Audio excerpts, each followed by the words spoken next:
Good morning everyone. The next part of the lesson solid state is calculation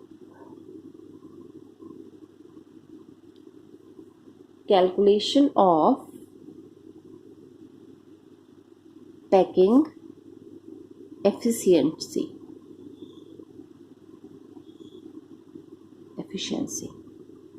Calculation of packing efficiency. Now under this heading, the first is for the simple cubic unit cell. This is the first heading, simple cubic unit cell. Now first of all, this one is a unit cell. This is the unit cell. This is a simple unit cubic cell.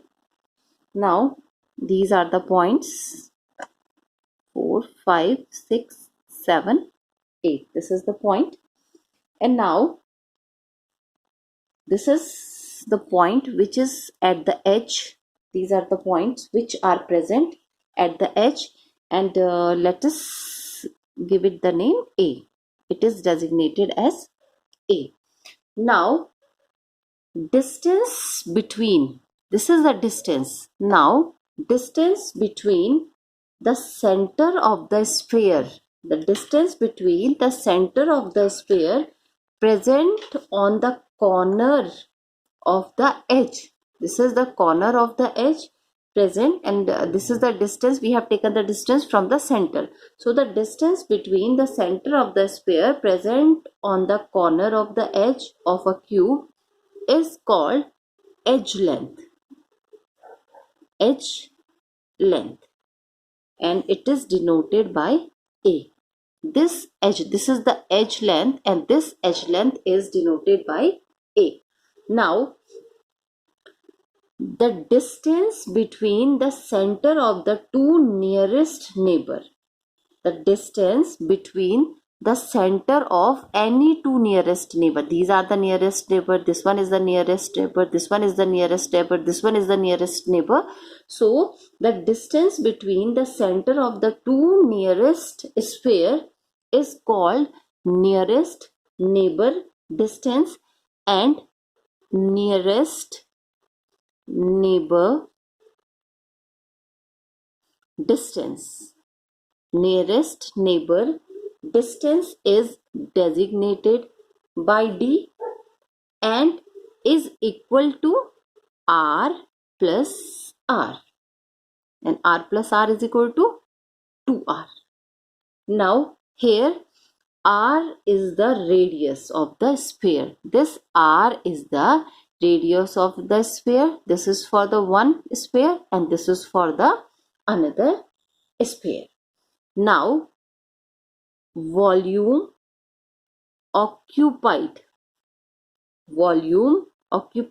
by one sphere. Volume occupied by one sphere present in the unit cell is equals to 4 upon 3 pi r cube. 4 upon 3 pi r cube. Now this is the volume of one sphere, that is 4 upon 3 pi r cube. Now the edge length, which is A, and the nearest neighbor distance, which is D, they both are same. They both are, this is the edge length and this is also termed as the nearest neighbor distance. So this is D as well as this is A. So they both are same. Therefore A is equal to R plus R is equal to 2R is equal to D. A is equal to, this is the edge length and this is the nearest neighbor distance. They both are equal. Now this one and this one are same. A and D are same. Now the edge length, that is A, edge length of unit cell is equal to 2R, because A and D, the value of A and D will be the same. So edge length of the unit cell is equals to 2R. We all know very well the volume of cube, volume of cube, that is A cube, and the value of A is 2r. So that is 2r whole cube, that is 8r cube. This is the volume of the cube. So now here we are going to find the calculation of the packing efficiency. So the formula for that is percentage volume occupied. Percentage volume occupied is equal to volume of sphere upon volume of cube multiplied by 100. So the volume of sphere is equal to 4 upon 3 pi r cube, that is A. This one is A r cube multiplied by 100. When we solve the whole calculation, then at last we get 52.4%. So this one is the packing. This one is the packing efficiency for the simple cubic unit cell. Now the next topic is calculation of density. Calculation of density of unit cell. This is the new topic, calculation of density of unit cell. Now let us consider the length.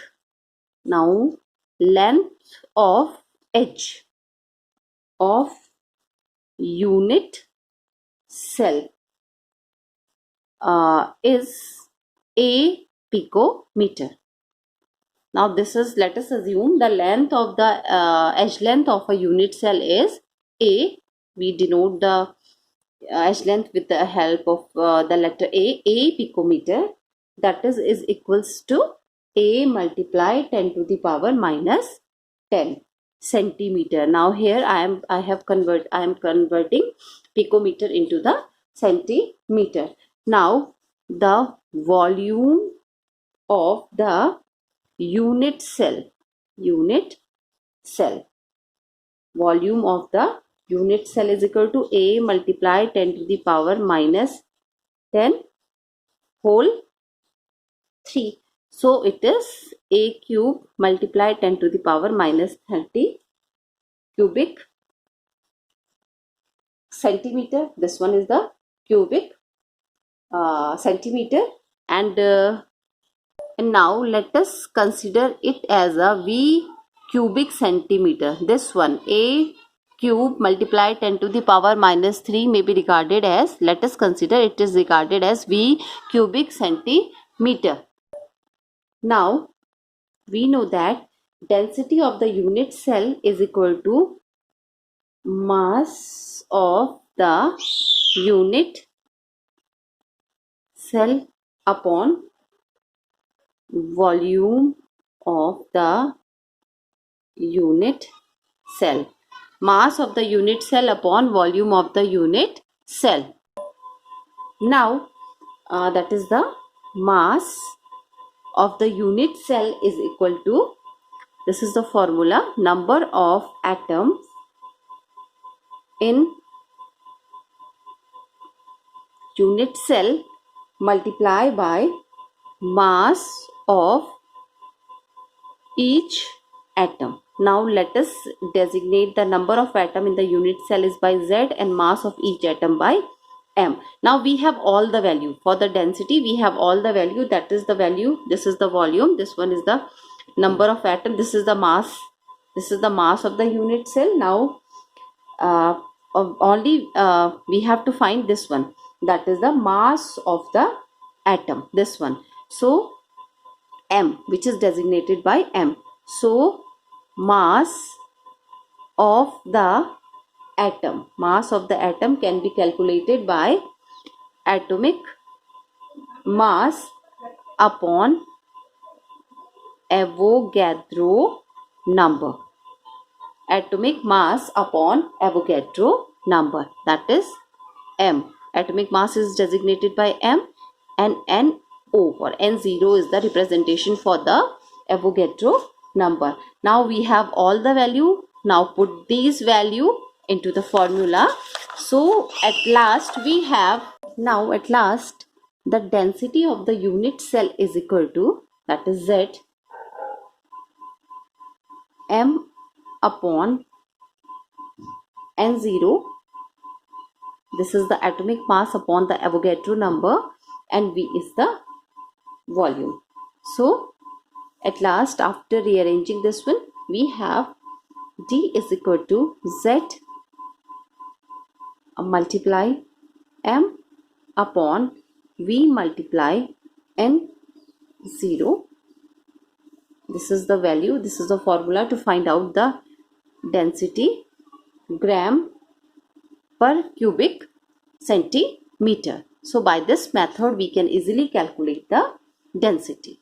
Now the next topic, and this one is a very important topic, that is known as the imperfection. This is called imperfection in solid. This is called imperfection in solid.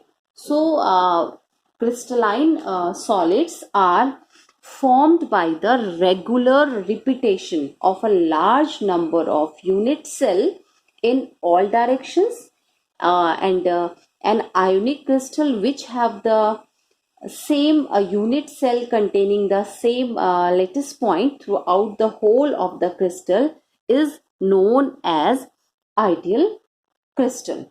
So such ideal crystal exist only at the absolute zero, that is the 0 Kelvin temperature.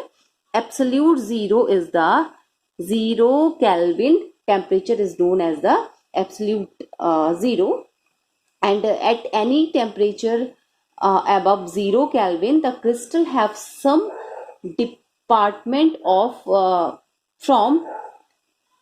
that is the departure from complete ordered arrangement, and in actual practice it is very difficult to grow a perfect or an ideal crystal. So solid consist of a large number of many small individual crystals or grains, each of which is deformed because it is highly packed among other deformed crystal, and each single crystal which are grown with all care and which appear to be a perfect may contain some internal irregularities. So here in this topic, any deviation from completely ordered arrangement of the constituent particle, because in the crystalline solid the constituent particle are perfectly arranged, they are regularly arranged, and they repeated themselves, they are repeated in all the direction. So if there is any deviation from the complete ordered arrangement of constituent particle in crystal is called disorder, and this is also known as the defect. So we use two terms, one is the defect and another one is the disorder. So they both are same, disorder and defect both are same. So the crystal may have additional defect due to the presence of some impurities. The defect is due to the presence of some impurity, and the term disorder, or it is also known as imperfection, they all three are the same term, all three have the same meaning. So, disorder or imperfection is generally used to denote the departure from the perfectly ordered state of the constituent of the crystal, and these imperfection will not only change the property of the crystal but also give rise to the new property. So if from any crystal lattice any particle is removed or any particle is shifted from any to any other position, so a new type of properties are arise. That crystal contain the new type of property, and they loses their older property. So under this head, this is called the imperfection. This is called the imperfection or defect or the disorder. Now let us discuss about the types. How many types of defects we have? So broadly speaking, the defects are of three types. Sorry, defects are of two types. The first one is point defect. The first one is known as the point defect, and the second one is known as the line defect. So broadly we have two categories for the defect. One is the point defect and another one is the line defect. So let us discuss this one first, that is the point defect. The defect which arise due to the irregularities or deviation.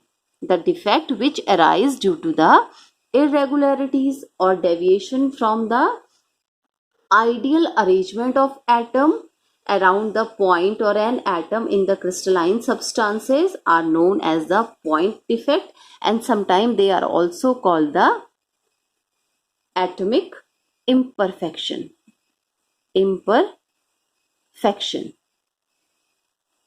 Point defect and atomic imperfection.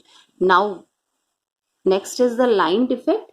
So the defect which arise due to the irregularities or the deviation from the ideal arrangement in entire row of the lattice point. Here entire, this is the key word, that is the entire row. The changes takes place in the entire row, but here in this case the arrangement of the deviation is in the arrangement of the atom around the a point or the atom of the crystalline, and here we are talking about the entire row. So such type of a defect are known as the line defect. Now these irregularities are called crystal defect or the crystal imperfection, and in the present unit we have discussed the type of the, this is our main topic, that is the point defect. Now the next heading is point defects in solid. This is the next heading, point defects in solid. So the point defect arise due to any one of the following causes. So the first is, that is vacancy defect. The first one is vacancy defect. So when some of the lattice sites are vacant, the crystal is said to have vacancy, means the vacancy are created. When the vacancy, for example, this one is the crystal lattice, this is the crystal lattice, this one is the crystal lattice, this is A plus, B minus, A plus, B minus, A plus, this one is left, there is a vacancy, so A plus, B minus, now this one is left, B minus, A plus, this one is left. So these are the vacancies. So such type of a defect is called the vacancy defect. The unoccupied position, these position are known as the vacancies. These are the vacancies, and this defect result in decrease in the density, because here some atoms are removed from here, so such here we have some vacant spaces, so it decrease the density of such a crystal. So here in this case the density is decreases, and this type of a defect may be developed when the substance is heated. So when we heat any crystal, so some of their atom leaves their position, and we have such type of defect which is known as the vacancy defect. Now vacancy defect also known as the thermodynamic defect.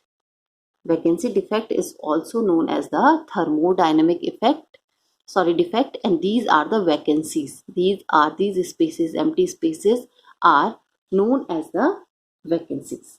Now the second one is interstitial defect. Second defect is called the interstitial defect. We have already discussed the interstitials. We know very well interstitial is the position which is in between. In between position are known as the interstitial position. So when some constituent particle means atoms, ions, or the molecules, they occupy vacant interstitial position. The crystal is said to have interstitial defect, and this defect increase the density. This defect increase the density. For example, we have such a crystal. This is the crystal. Now this one is a crystal and these are the vacancy. These spaces are the vacancy. For example, some atom occupy these positions, these interstitial positions. So such type of a defect is known as the interstitial defect, and this defect increase the density. They increase because the number is increases, number of the atom is increases, number of the particle is increases. So such type of a defect increase the density, of the crystal. So it is the vacancy or the interstitial defect. If we are talking about these two defects, so the vacancy and the interstitial defect are shown by the non-ionic solids, and on the other hand, ionic solid must always maintain the electrical neutrality. So the point defect in the ionic crystal may be classified as a defect in stoichiometric crystal, defect in non-stoichiometric crystal, and the impurity crystal. Now in the next topic, we will discuss the defects in the stoichiometric crystal, defect in the non-stoichiometric crystal, and about the impurity defect.